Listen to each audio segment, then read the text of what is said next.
मंदार गोंजारी सध्या आपल्या सोबत आहेत। मंदार, अत्यंत धक्कादायक बातमी, अजित पवार यांचं निधन झाल्याचं कळतंय। महाराष्ट्राच्या राजकारणासाठी अतिशय वाईट ते धक्कादायक बातमी आहे। अजित पवारांचा मृत्यू झालेला आहे। सकाळी 9 वाजताच्या दरम्यान अजित पवारांचं विमान बारामती एअरपोर्टवर लँड होत असताना झालेल्या अपघातामध्ये विमानात जे कोणी होते ते 6 जण मृत्युमुखी पडलेले आहेत, अशी माहिती देण्यात आलेली आहे।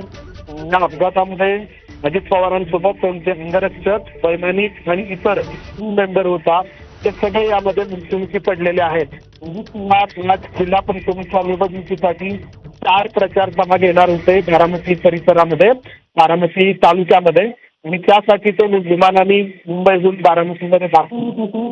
जो काही क्षण उरले होते त्यांना बारामतीमध्ये पोहोचण्यासाठी, नंतर लँडिंगच्या दरम्यानच हा अपघात झालेला आहे। त्यामध्ये अजित पवार यांचा मृत्यू झालेला आहे। महाराष्ट्राच्या राजकारणाला बदलवून टाकणारी, हादरवून टाकणारी, कलाटणी देणारी अशी ही बातमी आहे अपघाताची। आणि या सगळ्या अपघाताच्या समोर येण्यानंतर मंदार, थोडंसं थांबवते, पोलीस अधीक्षकांकडून काही माहिती मिळाली आहे, आपण त्यांची प्रतिक्रिया पाहूया। पुलिस हमारी वहीं पे मौजूद थी जी जी। और जिस समय आप लोग पहुंचे होंगे सर इस हादसे वाली जगह पर, उस समय मतलब आपको क्या जानकारी मिली? हादसे के बाद क्या आग लग गई थी इस विमान में? इसको लेकर कुछ डिटेल्स। मैडम देखिए, आपकी ये सारी डिटेल्स मैं आपको भेज देता हूँ, क्योंकि वहाँ पे जब प्लेन क्रैश हुआ है ऑब्वियसली वहाँ पे आग भी लगती है, और प्लेन क्रैश जो हुआ है उसमें विमान का काफी सारा डैमेज भी हुआ है जी। और उसमें से होने के बाद जो हमें वहाँ पे बॉडीज मिली हैं, उनको हमने इमीडिएटली जो है वो हॉस्पिटल में पहुँचाया है।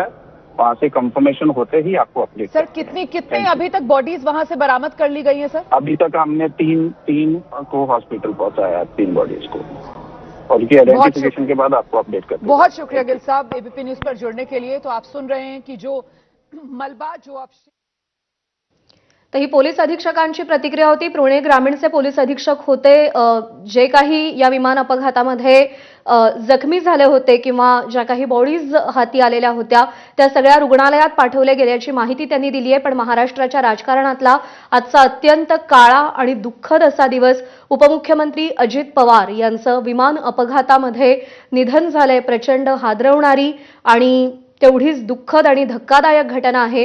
अकाली निधन झाले अजित पवारांचं। प्रशासनावरची प्रचंड हुकूमत आणि त्यासोबतच हसत खेळत राजकारण करणं हा अजित पवारांचा स्वभाव होता।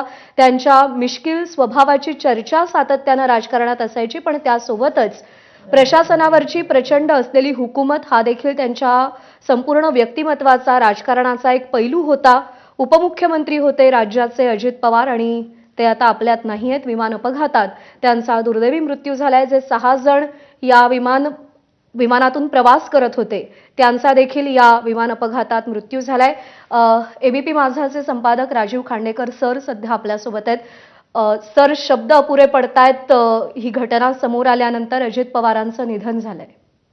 प्रज्ञा, महाराष्ट्रासाठी, महाराष्ट्राच्या एकूणच राजकीय सगळा आपला परीघ जो आहे त्याच्यासाठी फार हादरवणारी अशी